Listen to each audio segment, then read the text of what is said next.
The first question is, आपको एक प्रश्न और दो कथन दिए गए हैं। निर्णय कीजिए कि कौन सा कथन प्रश्न उत्तर देने के लिए पर्याप्त है। प्रश्न ये दे रखा है कि हमें हैव के लिए कोडिंग बतानी कि हैव की कोडिंग क्या होगी। अब अगर इसको इक्वेशन नंबर फर्स्ट मान लो, इसको इक्वेशन नंबर 2 मान लेते हैं, तो फर्स्ट और सेकंड में कॉमन क्या क्या है। फर्स्ट और सेकंड में सिर्फ दो ही कॉमन है, सिर्फ एक ही कॉमन है, वो है हैव। जब ये कॉमन है तो यहाँ पर ये जो कोड लिखे गए ये भी कॉमन होंगे। तो जिस प्रकार से यहाँ पर हमें क्या करना पड़ेगा, हैव के लिए कोडिंग किया गया। देखो यहाँ पर एल ई दे रखा है और यहाँ पर भी एल ई देख रहा है। दैट मीन जो हैव की कोडिंग होगी वो क्या होगी, एल ई। ठीक है, तो इसका जो आंसर है बताइए, हम एक कथन से दे सकते थे क्या भाई। अगर अब यहाँ से ये बता देते कि नहीं इसका प्लिया होगा तो क्या होता, तो हम दोनों ही कथनों को मिला के इसका आंसर दे सकते थे, क्योंकि हमने पहले हैव देखा दोनों में कॉमन, तभी तो हमें पता चला ना कि दोनों के लिए कॉमन है। भाई प्लीज का कोड आपको थोड़ी पता था इसमें, अगर एक क्वेश्चन आप उठाते प्लीज का कोड आपको पता था क्या कि आप यहाँ से प्लिया बता दोगे एली, वो तो दोनों में से कोई भी हो सकता था। इसलिए हम इसका जो आंसर है वो दोनों ही क्वेश्चन को मिला, कथनों को मिला के दे सकते थे। यहाँ पर क्या होगा, कथन एक और दो दोनों ही एक साथ पर्याप्त हैं।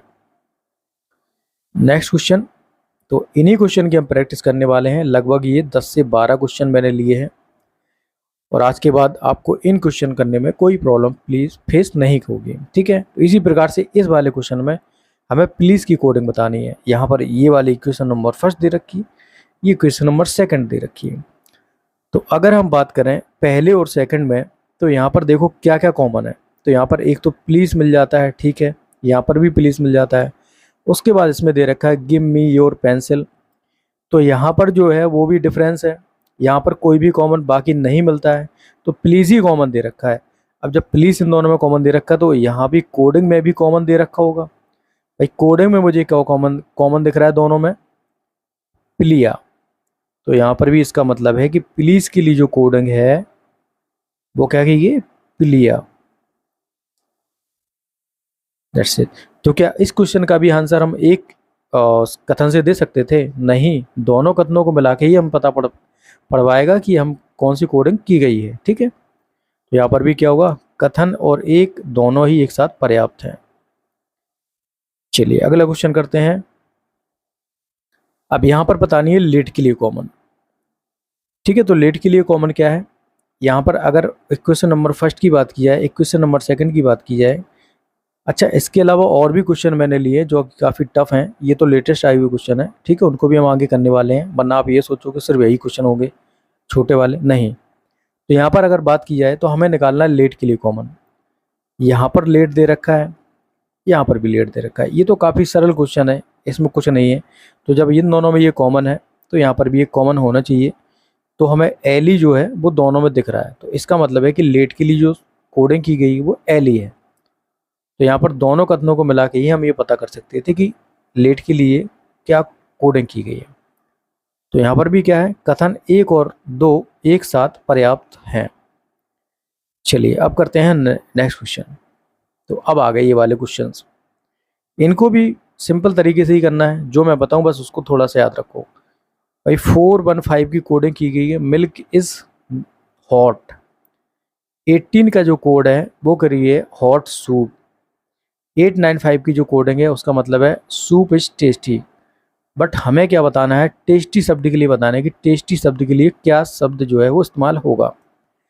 अब सबसे पहले टेस्टी शब्द एक ही में दे रखा है, जो कि यहाँ पर थर्ड वाले में, तो इसका मतलब है कि हमें सूप और इसको हटाना पड़ेगा भाई, तभी हम टेस्टी का जो करेक्ट है वो कोड बता पाएंगे। तो सूप किस किस में दे रखा है भाई, सूप सेकंड वाले में दे रखा है और आपका थर्ड वाले में दे रखा है, इसका मतलब इनकी कोडिंग भी वो है वो सेम दे रखी होगी। तो ये इसकी जो कोडिंग है वो यहाँ पर 18 की गई है और इसकी जो कोडिंग वो यहाँ पर 895 की गई, तो दोनों में कॉमन क्या है, सूप। अब जब दोनों में सूप कॉमन है तो इनकी कोडिंग भी कॉमन होगी, तो दोनों में ही क्या कॉमन दिख रहा है, 8। इसका मतलब है कि सूप के लिए तो क्या है, 8 की कोडिंग है। चलिए अब हमारा क्या बचा, एज। भाई इसको और हटाना पड़ेगा, जो कि आपका पहले वाले और थर्ड वाले में कॉमन दे रखा है, तो यहाँ पर भी एज है और यहाँ पर भी एज है। अब इन दोनों में कॉमन क्या है, इसमें क्या क्या बचा, 95, ठीक है, इसमें बचा 415। तो जब इन दोनों में कॉमन क्या है, भाई इन दोनों में तो एक ही कॉमन दिख रहा है ना, 5, तो इसका मतलब है कि इसके लिए जो मतलब जो कोडिंग है वो 5 की गई है। तो अब क्या बचा, अब सूप और इज में से क्या बचा, चला गया हमारे पास भाई 8 और 5 चला गया, तो एक ही तो बचा ना, जो कि क्या होगा, टेस्टी का होगा। तो टेस्टी के लिए जो कोडिंग की गई होगी वो क्या होगी, 9।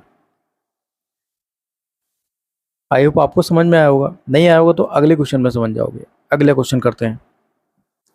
एक बेसिस कोड भाषा में जिंजर एज अ रूट को ये लिखा गया है, और ट्री एज अ रूट को ये लिखा गया है, ट्री इज ग्रीन को ये लिखा गया है। देखो समझने के लिए इस क्वेश्चन को थोड़ा सा टाइम टेकिंग लेगा, बट बड़ा ही इजी तरीके से हम लोग सॉल्व कर पाएंगे।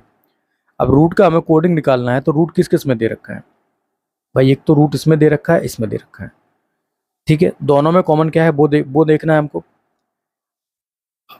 अब देखते हैं कैसे हम लोग रूट का निकालते हैं। उससे पहले ये देखो, हमें बाकी को हटाना पड़ेगा, इसकी कोडिंग निकाल लेते हैं। भाई इस किस किस में दे रखा है, फर्स्ट में और थर्ड में दे रखा है, तो इन दोनों में जो कॉमन होगा वो क्या होगा, 3 कॉमन दे रखा है। तो इसका मतलब है कि 3 को हटा दूँ, 3 की कॉमन क्या हो जाएगी, इस, तो 3 हो जाएगी इसकी। चलो एक हटा दिया हमने इसको, अब बचा आ। ए किस किस में दे रखा है, देखो ए यहाँ पर 2 टाइम्स दे रखा है, ये बात याद रखना। जब ए यहाँ पर 2 टाइम्स दे रखा है तो इसमें ए की कोडिंग भी 2 टाइम्स की गई होगी, इसका मतलब इन दोनों में कॉमन क्या है, 2। तो 2 की कॉमन क्या है, ए वाली, तो यहाँ से 2 2 हटा देते हैं। अब हमारे पास बचा क्या, एक तो जिंजर बचा और एक बचा रूट। तो रूट वाला जो है वो बट किस किस में दे रखा है भाई, रूट वाला बट इसमें दे रखा है भी, और इसमें दे रखा है, तो इन दोनों में एक कॉमन चाहिए हमें। तो इन दोनों में बाकी कॉमन क्या बचा है, 4 ही तो बचा है। दैट मीन रूट की जो कोडिंग होगी वो क्या होगी, 4। Option A will be the correct. Next question करते हैं।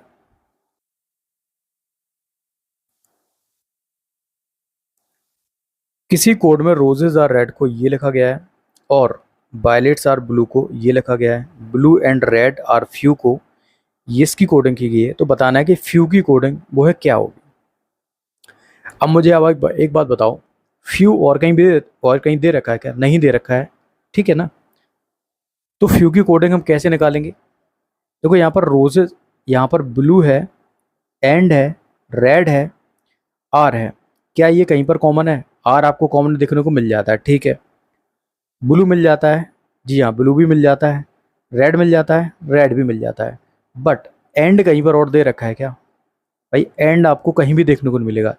दैट मीन यहाँ पर बचे हैं एंड, एंड क्या बचा है, फ्यू। मतलब यहाँ पर 2 कोड हमें मिलने चाहिए थे। अगर 2 कोड किसी ऑप्शन में नहीं दे रखे हैं तो हम कैसे इसका आंसर निकाल पाएंगे, तो इसका मतलब है कि कैन नॉट डिफाइन, मालूम नहीं किया सकता। भाई एंड के लिए अलग कोडिंग होगी, फ्यू के लिए अलग होगी। अगर 2 कहीं पर ऑप्शन दे रखे होते तब तो हम उसको करेक्ट कर देते, मान के चलो 3 और 4 होते तो ऐसे लिखा हुआ 3 और 4, ठीक है। बट यहाँ पर एक एक ऑप्शन में दे रखा है, तो इसका मतलब है कि इसकी कोडिंग हम पता नहीं कर सकते हैं। चलिए नेक्स्ट क्वेश्चन करते हैं। यदि ब्रांचेस हैव लीव्स को इससे कोड किया गया है, ट्रीज हैव ब्रांचेस को इससे कोड किया गया है, मैंगोज आर ट्रीज को इससे कोड किया गया है, तो बताना है कि ट्री को किससे दर्शाया जाएगा। अब ट्री इस वाले में तो है नहीं है, तो 2 में ही कॉमन है। एक तो ट्री यहाँ पर दे रखा है और एक ट्री आपका यहाँ पर दे रखा है, तो इन दोनों में एक तो कॉमन होगा ना, बाकी इन दोनों में कुछ भी कॉमन नहीं है। देखो ट्री है branches and mangoes are branches, तो मतलब है कि हमारा आंसर निकालना कितना इजी है। तो दोनों में जो कॉमन होगा वही क्या होगा, ट्री की कॉमन होगी। तो इसमें जो कोड किए गया है, इन दोनों में कॉमन क्या दे रखा है, देखो यहाँ पर 4 कॉमन दे रखा है, 4 कॉमन दे रखा है दोनों में। दैट मीन ट्री की जो कोडिंग होगी वो क्या होगी, 4 होगी। Option D will be the correct. Next question करते हैं। यदि हेल्थ केयर इज वेल्थ को इतना कोड किया गया है, हेल्थ नीड्स केयर को इतना कोड किया गया है, ही नीड्स वेल्थ को इससे कोड किया गया है, तो बताना है ही इज वेल्थ की कोडिंग क्या होगी। तो सबसे पहले हमें ही की कोडिंग देखनी है, उसके बाद हमें इसकी देखनी है, फिर वेल्थ की देखनी है। देखो वेल्थ किस किस में कॉमन दे रखा है, वेल्थ यहाँ पर कॉमन दे रखा है और यहाँ पर कॉमन दे रखा है, और इन दोनों में क्या कुछ कॉमन है क्या, ही नीड्स इसमें नहीं दे रखा है, तो मतलब जो इसमें कॉमन होगा तो वेल्थ की कोडिंग इन दोनों के लिए क्या हो जाएगी, 3, क्योंकि दोनों कॉमन क्या इसमें दे रखा है, तो WALTH वेल्थ की कोडिंग होगी 3। अब मुझे बताइए क्या इन किसी भी ऑप्शन में 3 दे रखा है क्या, तो हमने कितनी आसानी से एलिमिनेट कर दिया। तो हमारा जो 3 है वो सिर्फ ए ऑप्शन में देखने को मिल जाता है। दैट मीन हमारा ऑप्शन क्या है, A will be clear correct, sorry. Next question. God is great को इससे कोड किया गया है, ग्रेट हेल्प डन को इससे, और ही इज ग्रेट को इससे कोड किया गया है। तो बताना है ही इज गॉड को किससे कोड किया जाएगा। अब अगर पहले की और सेकंड की बात करें तो इसमें क्या कॉमन मिल जाता है, इसमें कॉमन मिल जाता है ग्रेट। तो इन दोनों में जब ग्रेट कॉमन मिल जाता है तो कॉमन को देख लेते हैं, पहले ग्रेट के लिए कोडिंग निकाल लेते हैं। तो ग्रेट के लिए जो कोडिंग हो जाएगी वो क्या हो जाएगी, दोनों में कॉमन क्या दे रखा है, देखिए सीपी दे रखा है। तो ग्रेट के लिए जो कोडिंग हो जाएगी वो सीपी हो जाएगी, ठीक है। ग्रेट के लिए क्या हो जाएगी, सीपी हो जाएगी। दैट मीन कि हम वो वाला ऑप्शन एलिमिनेट कर सकते हैं जिससे इसमें सीपी दे रखा होगा। तो यहाँ से सीपी हटा दो, यहाँ से सीपी हटा दो, यहाँ से भी सीपी हटा दो। सिर्फ एक ही ऑप्शन है जिसमें हमें सीपी देखने को नहीं मिलता है, जो कि है ऑप्शन नंबर डी। तो इसको भी एलिमिनेट कर दिया ना आसानी से। चलिए नेक्स्ट क्वेश्चन करते हैं। कोड के लिए कोडिंग की गई इतनी, मेड के लिए इतनी, कम के लिए इतना, टू के लिए ये। तो चार इसमें क्या है, इक्वेशन दे रखी है। तो बताना है डोम के लिए कोडिंग क्या होगी। अब अगर फर्स्ट और सेकंड की बात की है तो यहाँ पर डी और ई कॉमन मिल जाता है। जब यहाँ पर डी और ई कॉमन मिल जाता है तो हमें दो कॉमन तो वैसे ही मिलने वाले हैं। तो यहाँ पर देखो एक तो कॉमन आपको मिल जाता है देखने को 6, और एक मिल जाता है 4। दैट मीन कि हमारे दो ऑप्शन तो क्लियर है कि 4 6 तो आना ही आना है। 4 6 आना है, तो जब ये वाला फिर क्या कर रहा है, इसमें तो 4 6 है ही नहीं है। तो 4 6 आना है तो हमें पता पड़ेगा डी का कोडिंग। अब हमें पता करना है ओ और एम का। तो ओ किस किस में दे रखा है, देखो फर्स्ट वाले में ओ दे रखा है और यहाँ पर थर्ड वाले में ओ दे रखा है। जब फर्स्ट और थर्ड में ओ दे रखा है तो इसका मतलब है कि इस दोनों में क्या कॉमन दे रखा होगा। भाई 6 4 तो हम हटा चुके हैं, तो क्या क्या कॉमन है यहाँ पर, फर्स्ट और थर्ड में 2 कॉमन है। जब 2 कॉमन है तो इसका मतलब है कि ओ के लिए क्या आ जाएगा 2। तो यहाँ पर 2 देखो, इसमें 2 नहीं दे रखा है तो इसको एलिमिनेट कर दो। अब दो ही बची है हमारे पास जिनको हमें एलिमिनेट करना होगा। एक कोडिंग और बची है किसकी, एम की। तो एम किस किस में दे रखा है, एक तो एम यहाँ पर दे रखा है और एक एम इसमें दे रखा है। दैट मीन कि हमें क्या है, इन दोनों में एक कॉमन मिल जाएगा। तो इन दोनों में जो कॉमन दिख रहा है वो 3 दिख रहा है। इसका मतलब है कि हमारे एक कोडिंग क्या हो जाएगी, एम के लिए 3। तो हमारे जो आंसर है उसमें क्या होना चाहिए, 2 6 3 4। ठीक है, 2 6 3 4 जो कि आपका गिवन है डी ऑप्शन में। चलिए नेक्स्ट क्वेश्चन करते हैं। Okay guys, that's all for today. If you like